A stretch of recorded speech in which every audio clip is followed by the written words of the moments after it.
What is up, guys? Welcome back to episode 7 of the Zach and Pat Show. I'm Zach. I'm Pat. And we are here. It's a Monday episode. That means it's just Pat and I. We do have some housekeeping to chat about here for a second before we get started onto the show. Pat and I have decided to start a Zach and Pat book club. I made a goal at the beginning of 2024. I wanted to get back to reading daily, and I wanted to read a book a month. Pat decided to join me in that, and we're going to be reading the same book every month, and then at the end of the month, we're going to be doing a podcast on that book. So this month, I should say, is Atomic Habits by James Clear. So get it, read it with us. It's a great book. I'm, about a quarter into it so far, if maybe a little less than that, and I'm enjoying it. I've read it before, but I think you get a little bit out of something when you read it the second time, or you get a little bit more and more each time. So and it's a Monday episode, so that means it's just him and I, or Pat and I, and what are we talking about today, Pat? Really, the focus is going to be things to avoid in 2024 when it comes to real estate, whether, purchasing or selling, both on the real estate side itself as well as the lending side. So I think that's a great, get us started. Do's and don'ts. Let's start with selling. That's going to be that's go off on it. I don't have much to say on that. Yeah, for sure. Well, if you're going to be selling your house anytime this year, I don't think it's never too early to reach out to a real estate agent, especially a good one. Have them come over and kind of tell you what they think that you should do to your house to maybe, depending on what your goal is. There's several different ways that we can look at this. Do you want to maximize your profit? Do you want an easy sale? Or do you kind of want something in between? If you're trying to maximize your profit, I would highly recommend reaching out to a real estate agent now and have them come over and give you their opinion on what you think you should do if you really want to maximize the profit. Hey, should we paint this room? Hey, this carpet's nasty. Should we replace it? We were talking about doing XYZ. Is that something that we should do? Do you think that's a smart move if we're going to if we want to see a return on that investment? Will I see that if we're going to sell? If it's going to cost me X amount of dollars, are we going to see that on the back end plus some? Is it worth our time? That's something I would do now, is I would reach out to an agent, have them come over, evaluate it, really keep that conversation at the forefront. So that way he knows what's going on. He or she can take a look at what's going on in the neighborhood. You can keep an eye on the comps. He can give you a rough idea of what your house will sell for, because at least I've had several people reach out to me that they want to sell their house that maybe they only bought 2 or 3 years ago. And I mean, yeah, we have seen some appreciation, but there's some instances that, whenever you're buying, the fees that you're paying out are not nearly as much. At least that's how things generally work, is the commissions are paid by the sellers most often. I know that a lot of things in the news are kind of it's kind of up in the air now, but traditionally the both commissions are paid by the seller. And so that's a large fee that you may or may not know. So talk to your agent, find out what that fee is or what that's going to look like. So that way you have an idea of, hey, is it worth it if I sell my house right now? Or am I going to make what I need to make on it? Or, because the last thing you want to do when you sell your house is paying money to the title company. Right. And you were mentioning things to fix. Is there just some basic general things that you would recommend right off the top? Right off the top. Basic, typical housekeeping type things. Like, what would you recommend if you got 2, 3, or 4 things? Okay. Well, I can tell you the areas of your house where I think you're going to see the biggest return on your investment. I think those 3 areas are your kitchen, your bathrooms, and your exterior. I think that if you can make all 3 of those areas the prettiest that you can, I think that's where you're going to see that's what's going to attract most buyers to your property. That, among other things, you can't change the location of the house. That's a whole nother thing that we can get into, but that's something that you can never change, that you're kind of stuck with when you buy the house. Right. So, but as far as what sellers can do to maximize profits, you can, update the kitchen, and, easy ones. Another thing also to really make a house feel newer and nicer, light fixtures and paint.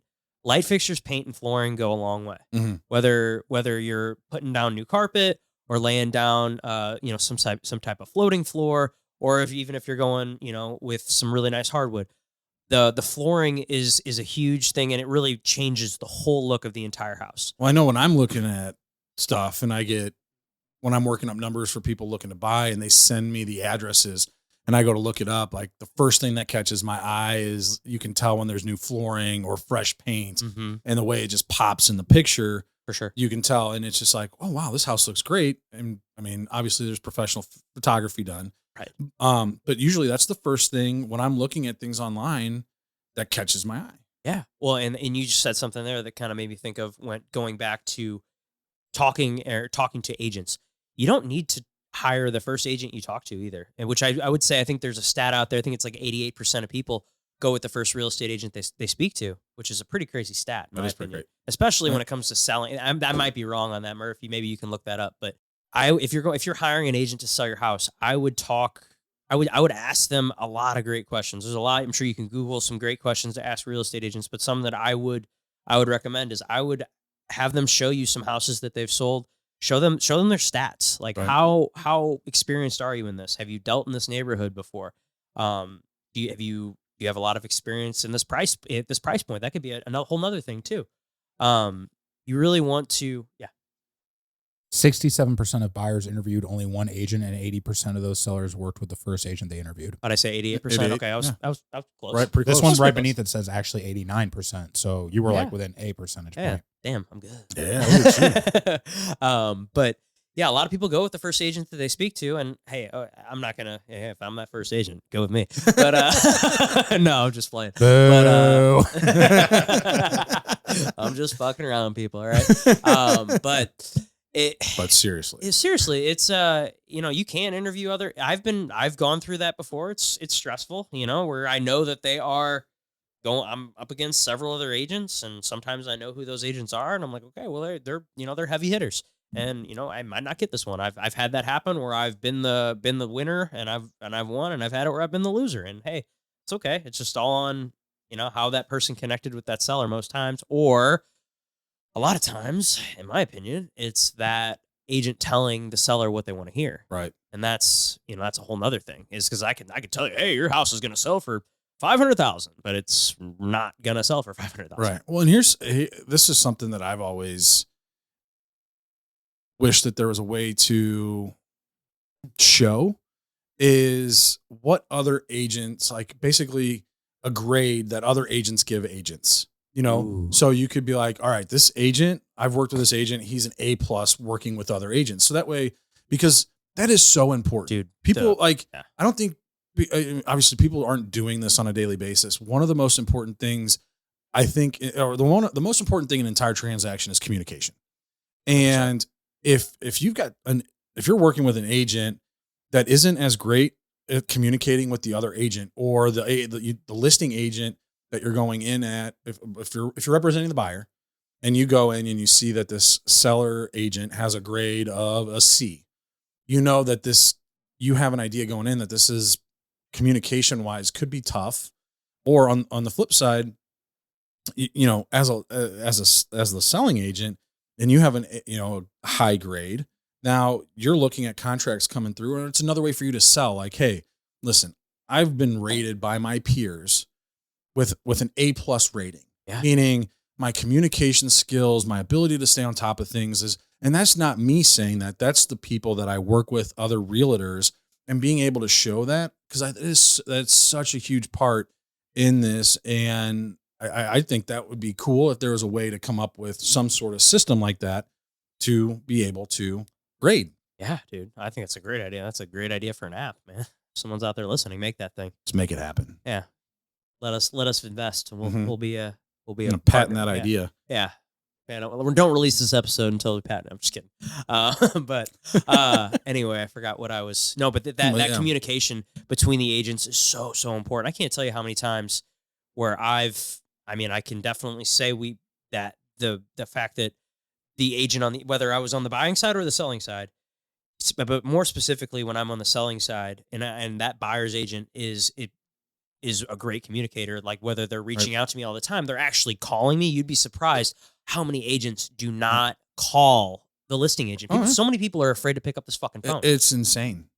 Dude, call call the listing agent and build that relationship. I mean, if it's a property, if I'm a buyer's agent, if I'm representing the buyer on a deal, if this is a house I know my clients want and they're going to write an offer, I am calling that agent generally the day that it's, when they tell me about it.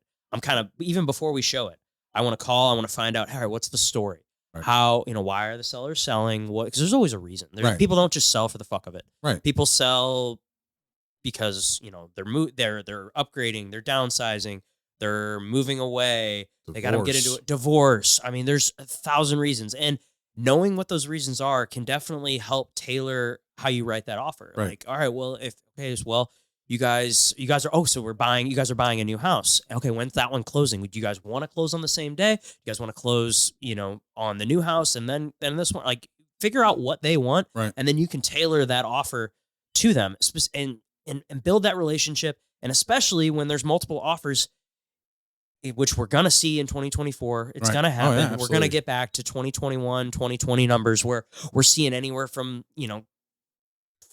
3 to 20 offers on houses. Yeah. I mean, shit, there was one I wrote on last weekend that had 21 offers and 96 showings in their first fucking weekend. Yeah. So here it's coming, here. people. It's coming. Yeah. I mean, the way the tsunami is building in the distance. Oh, yeah, absolutely. The hurricane's coming in. Mhm. Like the Doppler's reading it. We're a couple months away. I mean, we showed. I sent you that video last night. Well, fuck, let's play the audio. You're going to look at those people the same way you looked at people who bought houses at the beginning of COVID. You're going to look back and be like, damn it. Why wasn't I that smart? Why was I so scared? What was I thinking again? You're going to look back with tons of regret, because I believe anybody who buys a house right now is going to get the best deal you're going to see in years. There's no competition. And the second that these rates drop, you're going to see millions of buyers jump onto the market, and housing prices will never be the same. This is going to be your moment. That's my prediction. And if I'm wrong, if we come back a year from now, 6 months from now, and the market hasn't changed and nobody's making a ton of money, pies all in my face. But I'm telling you, I am very confident with this prediction. So what you're saying, people that buy in the first 2 months of 2024, I'm going to recap, are going to see their home value much higher by the end of You're not going to have to 2024. wait 5 years to get your equity, is what I'm. Yeah, Shout out. I don't think it could have been said any better than that. Because it's coming. Oh, It's exactly what we're going to experience this Yeah. year. So, if you're looking to buy this year, and I would do it sooner rather than later, before March, ideally, if you're really wanting to get in before we're seeing a zillion offers on every single fucking house again. Right. Well, and it's so in 2020 and 2021, we saw rates in the 3s and then the 2s, and then they started to come back up. And we got to the point this past year where we were seeing rates in the 8s. So now, as we start to see rates come back down, that interest rate that's a 6 in the 6s and then even further out gets down into the 5s, that's going to be the new 2 and 3% interest rate. Mm-hmm. And because we're not ever going to see those again in our lifetime. We're never going to see 2 and 3. And if we do, odds are we're not going to be worried about our houses, to be honest. That means some What do you mean by that?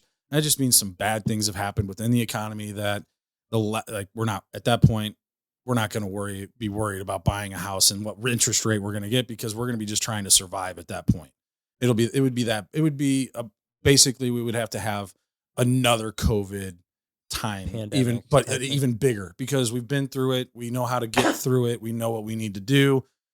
If something like that, because of how basically to save our economy, the things that we needed to do during that time, like it was rough. And that's what caused interest rates to drop. So when bad things happen to the economy, interest rates drop. All right. So if something like that were to happen, I would be scared to see what that event or thing is. But I mean, for me personally, being in this business and on that side of things, interest rates in the 5s are a great solid rate. Yeah. I think that's where the market is at an equilibrium, is at 5%. Yeah, I mean, when I bought my first house, this was 2016 or 2017. I think it was a 5 3/4, Yeah. 5.75, which I didn't know shit. I was like, oh, that's what it costs. Okay, cool. Yeah. I didn't even think about it. I just bought the house because I wanted to buy the house, and Right. that first house that I bought, I don't know if I guess I haven't told this story, that story, but that was my first investment property. I was 23 years old, I think. I bought a house. I was still working at Sugar Fire at the time. And my dad, I bought the house technically, and we flipped it together. Me, my dad, and his best friend. He's done a handful of flips. I bought the house, and they basically that was how we formulated the deal. I bought the house, and then they paid for all the renovations, and then whenever we sold it, we split the house 3 ways, or we split the cost 3 ways. So, yeah, and that was great. We bought it for $69,000, little 2-bedroom, 1-bath over in Afton, and we put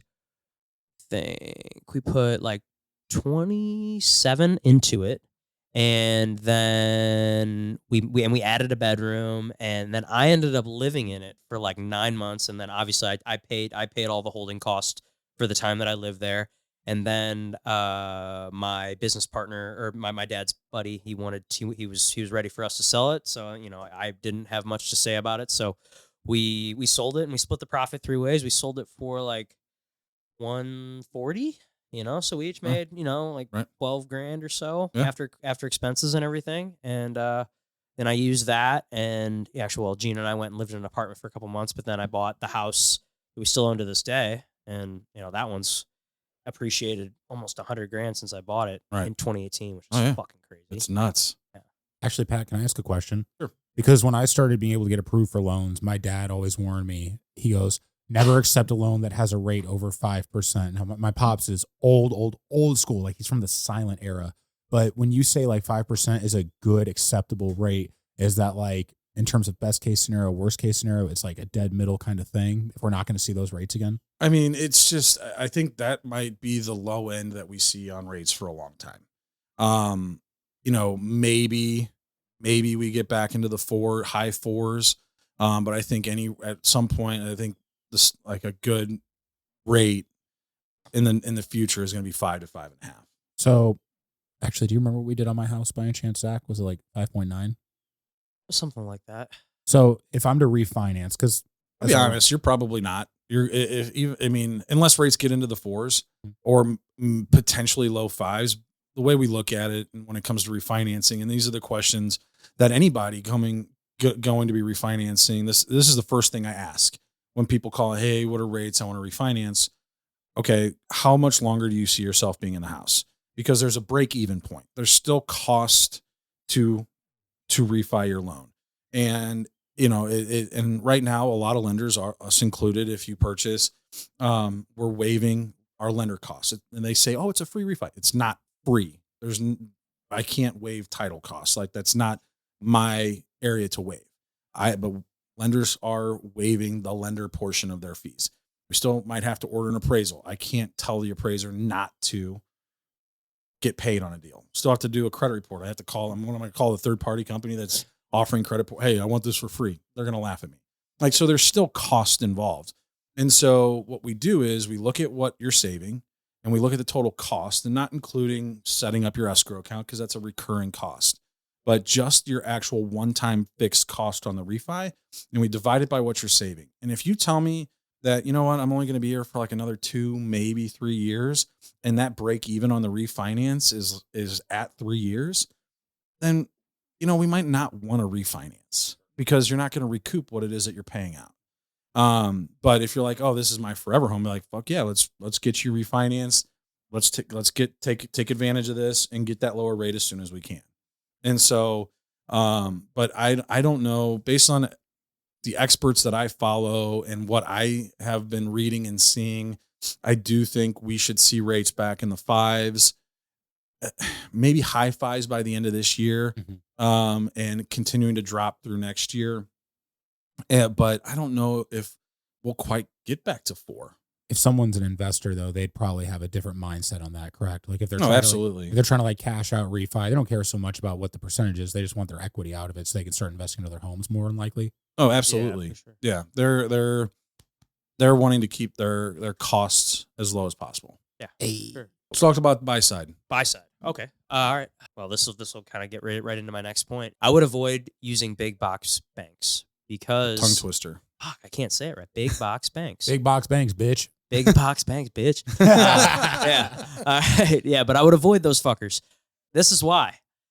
Whenever we get into a multiple offer situation and say I've got 5 offers in front of me and all of them are pretty similar price and terms. Okay, so the similar price. And what I mean by terms is what else other than the price can you negotiate into a deal? There's a lot of things. Well, we can edit our inspection contingency. We can offer to buy it as is. We can kind of whittle that down even more. Like, hey, we'll buy it as is. We're definitely not going to ask for anything. We're going to ask for anything to be repaired. Or you can remove your inspection contingency altogether, which is scary, but it's happened. I've seen it. I've done it. It's scary, and people will do it. And if it's the house that they want, and we're looking through it, and it doesn't appear that there's anything, that's jumping out at us, then you can do it. I mean, it's something that can be done. I don't necessarily recommend it, but it's what I've seen win deals many, many times. Yeah. You can edit your appraisal contingency, which meaning that generally most people are going to be getting a loan. So say I'm writing an offer on the house is listed at $200,000, and I am writing. There's 10 other offers on it, and we wrote an offer that is $250,000. My clients really want this house. They're willing to pay $50,000 over what it's listed for. I know this sounds crazy, but this is what we saw for 2 years straight. Pat and I both have written dozens, if not hundreds of offers, probably hundreds of offers that were like this. And it's crazy. I know it sounds nuts, but it's what fucking happened, and it's going to happen again. More than likely. I can't predict the future exactly, but it's looking like that's going to happen again. So, appraisal. So, it's a $200,000 house. You're going to write an offer for $250,000. Okay, well then, if you're getting a loan, you're going to need an appraisal done. So maybe the house only appraises for $225,000. So what do you do with that $25,000 gap?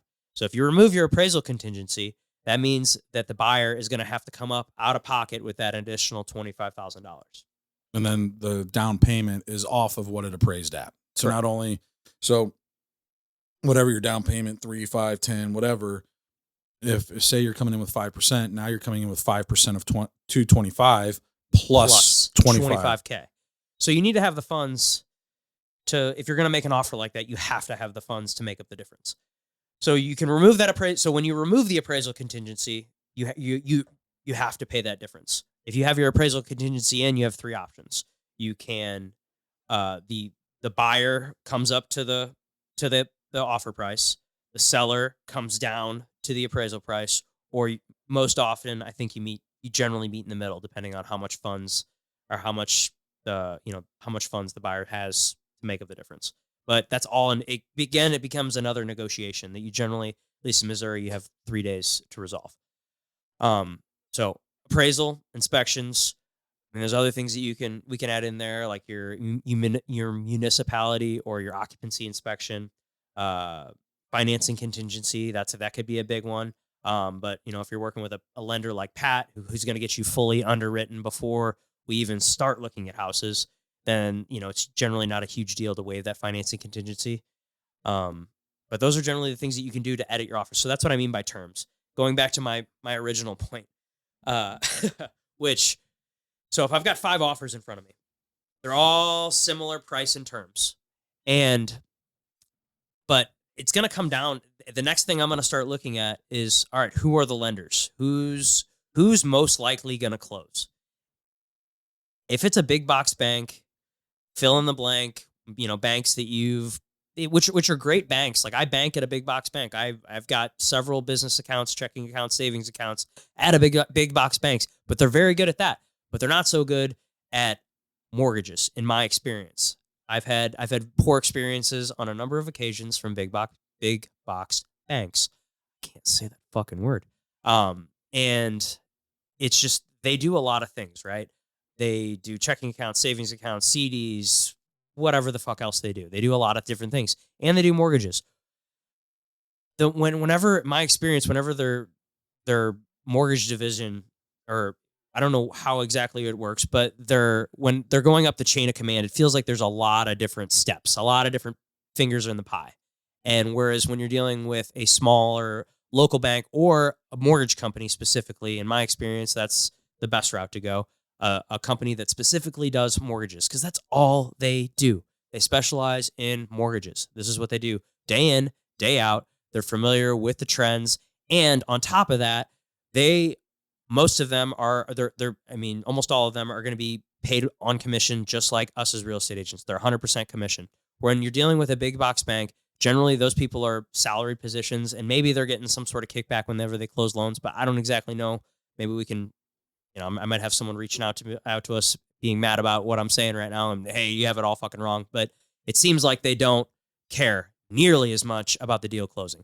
And they're generally working 9 to 5, when guys like Pat, I always say that they work, whenever I'm talking to my buyers, I'm saying, well, all my guys that I send you, they all work the same hours that I do, which is basically 24/7. So if you call him, I always tell my clients, when are we going to be looking at houses?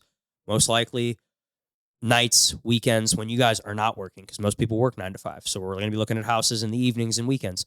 Well, if you have a question about what your payment's going to be before we submit this offer, and you want to, and you're banking with US Bank, and you want to call them and ask, what is your, what's my payment going to look like if we offer $235 on this house?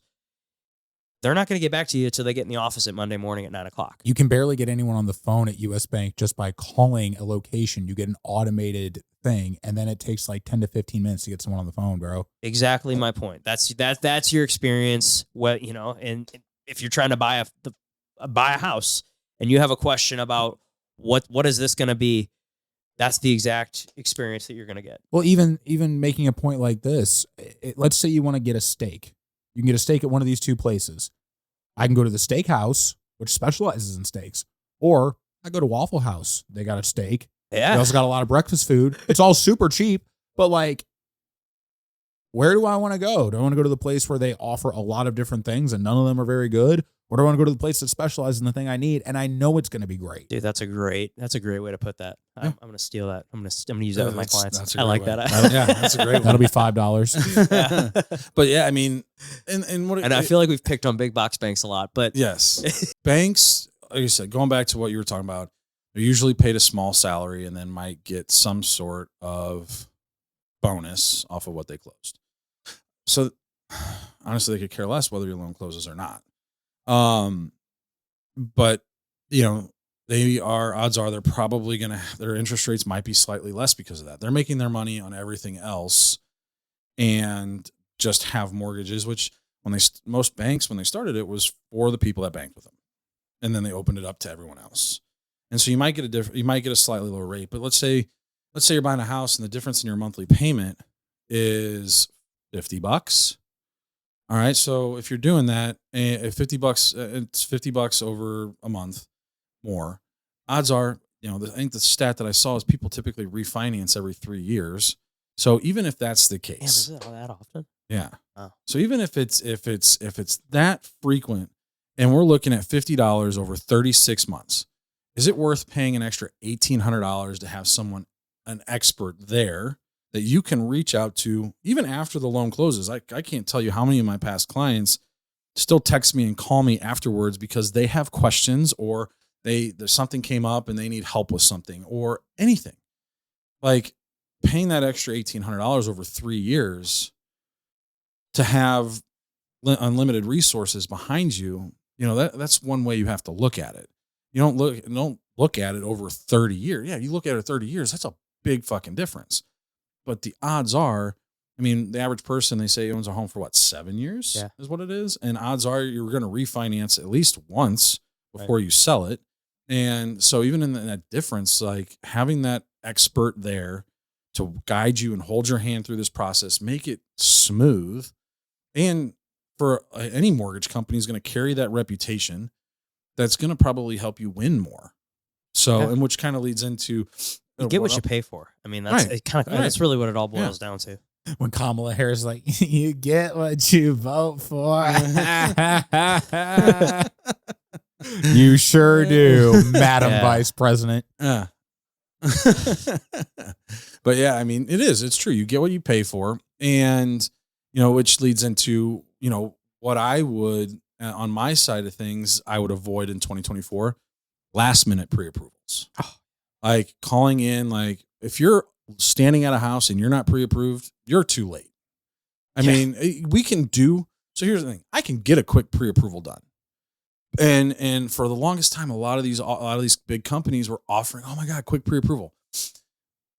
But is that really what you want? Like, don't you want to understand the different options? Don't you want to be able to go through the different different things that you can do with your mortgage and how, and be educated on this? Because I could sit here and knock out a quick pre-approval, but you're going to go in not understanding a fucking thing. Like when I work with my clients, I want them to be able to understand everything about what they're doing.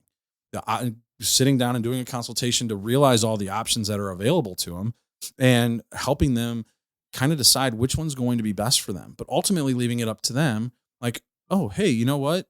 I want to put 5% down instead of 20, and how to use that extra 15% that they're not putting down elsewhere. Like things like that. Like you don't need a quick pre-approval. You need, I always tell people, take your time through the pre-approval process. I mean, depending on how quickly like people can get their docs to me, I mean, it could take up to a week if you're piecemealing your docs into me. But you need to have your docs ready to roll. You need to be able to like sit down and take the time to do the application. I like to do mine over the phone. I have an online website, but most of the time when people fill it out, I still have to call them and ask them things because they don't fill it out right. So there's that. I'll do my application over the phone, get it done, and then give them the list of documents that I'll need from them because I don't know what you do for a living or how you're paid or anything like that. And that changes the type of documents that are needed. So after that initial phone call, which may take 20 minutes, I give you the list of docs and I send you a link, a secure link to upload those docs through. Once I have them, I will go through, get everything worked up, and I will create a custom presentation for all the options that are available to you to show you. I'll show you, and part of that conversation I have is finding out what their goals are, because sometimes people's monthly payment goal does not match up with the purchase price goal that they're wanting. And so I have to show them what it takes for them to buy at the purchase price that they want to get the goal monthly payment that they want. And once they see that, it kind of helps change that perspective on where they're buying. Right. And, or that payment that they're paying. And they might be like, oh, well, I might be able to do a little bit more per month. I would rather you be set on your monthly payment. Like, hey, this is where I'm at. And then catering the sales price around that monthly payment, because you're not going to get yourself in trouble. You know what you bring home before and after, after taxes, after you put your money into a retirement account, insurance, things like that. I'm looking at everything before taxes. So I may qualify you for way more than what you're comfortable with, but you ultimately know how much you want your monthly payment to be. These are all things that you need to be prepared for, and waiting to the last minute isn't properly preparing you to purchase a house. And any market, especially a market that we're getting ready to head into, because in a market like this, you need to get your pre-approval done. And like you mentioned, getting fully underwritten, getting through underwriting before you even write an offer, before any money's out there. And then that way you're going out, instead of having just a pre-approval letter, you have what we call a commitment letter. Right. And meaning and we're setting this thing up for the absolute max with the highest possible interest rate that you could still qualify for, because anything less than that is gravy. Like you're going to be golden for sure. And so we send them out, and you have this max commitment letter, and it states to the sellers like, hey, I've already been through underwriting. I'm ready to rock and roll. I can close in as quick as 10 days if I need to. Typically, if you're fully underwritten, we say 2 to 3 weeks. But if we need to, we can get you closed in 10 days. And in a market when there's so much competition, you need to do the things that are going to make you, like you said, stand out. And that's by going through underwriting, you can waive your financing contingency. You can, write a quicker closing, and we've got certain programs that, if we have you fully underwritten, that will, and it doesn't close for some reason, we can we've got a cash back one where everybody says cash and king. You can go in with an offer in cash. We're still going to try and get the loan financed in that time, but if we don't, then we'll buy the house in cash for you. And so being cash back, or, excuse me, just that quick closing allows you to be more competitive. For sure. And it's just things like that not everyone can do, especially usually some of these big banks. I mean, I used you to buy a house last year, and I always knew you were very good at what you did.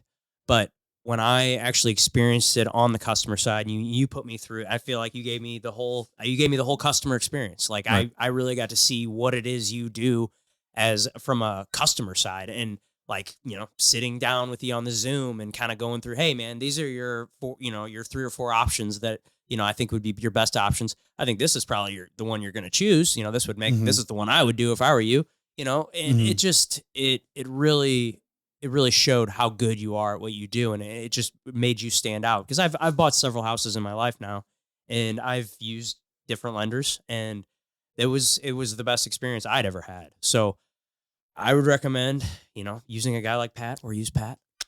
And Yeah, so- not all loan officers are the same. It no, doesn't- even just not all real estate No, agents are the right. same. They're- Not all cops are the same. Not Right. all teachers are the Not- same. Not all exactly. doctors. Not all everything. There's people always that that are, industry. yeah. And that it goes back to like, and if you are shopping, and it's a thing, people, if you're gonna shop, and talk, like, get to know the lender, find out about the lender. I know people that research where they're going to dinner more than they research the loan officer that they're working with. And like I said, not all loan officers are the same. Heck, even at my own company, like there's tiers. You got your top tier, you got a middle tier, you got a low tier, just like in Yeah, any business. for Same sure. thing with agents. Like I wish there was a way for agents to, I mean, obviously you can leave reviews and testimonials and 5 stars and shit like that, but I wish there was a way for realtors to rank or grade lenders that they've worked with or used. And and yes, I've got a lot of reviews, especially from the agents. Like, it goes back to communication. Like, if I've got a client writing on a house, give me the listing agent's name. I'm going to call them, and I'm going to explain to them everything. Dude, that stands the fuck And- out. Let me tell Oh, you. absolutely. Like you said, people are afraid to pick up the phone, and that is the least of my fears. Yeah. I mean, I'll talk to anybody. Right. And so I have no problem calling a listing agent and just talking with them, shooting the shit, but then explaining to them the process that my team does and the way I go about my business, knowing that, hey, you know what? Every week I'm going to call you on Tuesday or Wednesday and give you an update based on what is happening right then and there. And if there's a problem, I am going to let you know, but I will also let you know that we have a solution to solve it. And if everything, most of the time, it's just running smooth because we do the due diligence up front. I would rather be a pain in the ass up front when no money is on the line than once you get under contract. It's stressful enough buying a new house. My aspect and my side of it should be the least of it when it comes to purchasing a house. And there's so many different programs out there now, and mortgage companies are so good, and loan officers can be so good at what they do that being stressed for a mortgage should be the last thing on anyone. It should be a client's or a home buyer's concern is the mortgage. Yeah. And if you're in there, unfortunately, that's just not the case for in every situation. Right. Well, you say no last minute pre-approvals. Well, I would also, kind of tack this on my side of it. No last minute showings. Well, by last minute, I mean, so this is how it's generally going to work. At least this is how it works through 2020. And honestly, the trend has kind of not really stopped in some markets, Right. But generally houses go on the market kind of toward the end of the week, Thursday or Friday.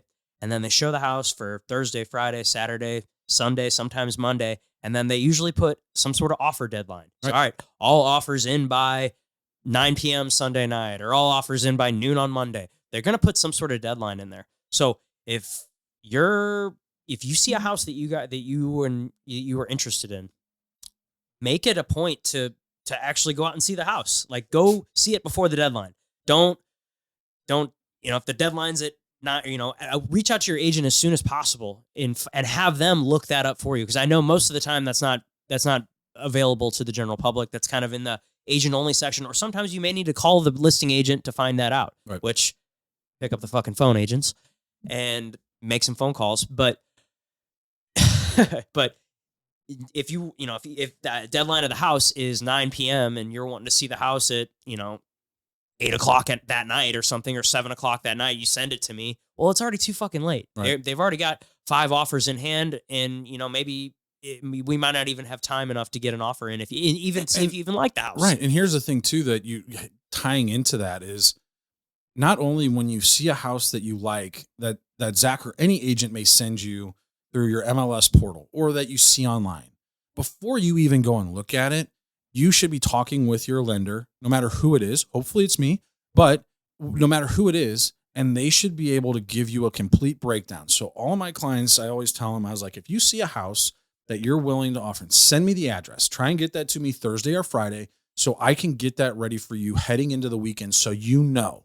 And you can, like, and I usually do it in depending on the market. Like this past year, I would do it in increments of 5,000 because we weren't seeing as crazy offers over sales price. But in a market that we could see comparable to 20 and 21, where people are offering 30, 40, 50,000 over, I'll start doing it in increments of 15 or 20 or 30,000 over the list price, so you can see where you're at heading into this. And because your agent should be talking with the listing agent to get an idea of how many offers they have and have an idea, get a rough idea of what might need to be offered to win this. And now you have these numbers in front of you for you to be able to see, okay, well, I'm comfortable at the list price, or, hey, this is listed at that. I'm comfortable with the payment and what I need to close up to this amount. And even if it doesn't appraise out, I still have enough funds to cut. And this is how much I have to do for an appraisal gap. And it just allows you to be prepared. That's I guess, really the ultimate thing that we're saying is be prepared. Yeah. Just be prepared. And that is, again, no scheduling last minute showings on a house and waiting to the last minute on getting pre-approved. Yeah. And get yourself a good lender And good real estate agent. And a good Murph. Yes. All right, guys. Well, I think that kind of covers it. So that's our little home buyer guide for whether you're buying or selling houses in 2024. If you're in the real estate market, if there's ever anything that we can do for you, you can always reach out to me at Zach_Fagus on Instagram. STL_mortgage nerd on Instagram, or just phone numbers 314-706-5175. Call or text. Yeah, 314-971-9971. Like, subscribe. If you like the show, tell a friend. We will see you guys on Thursday.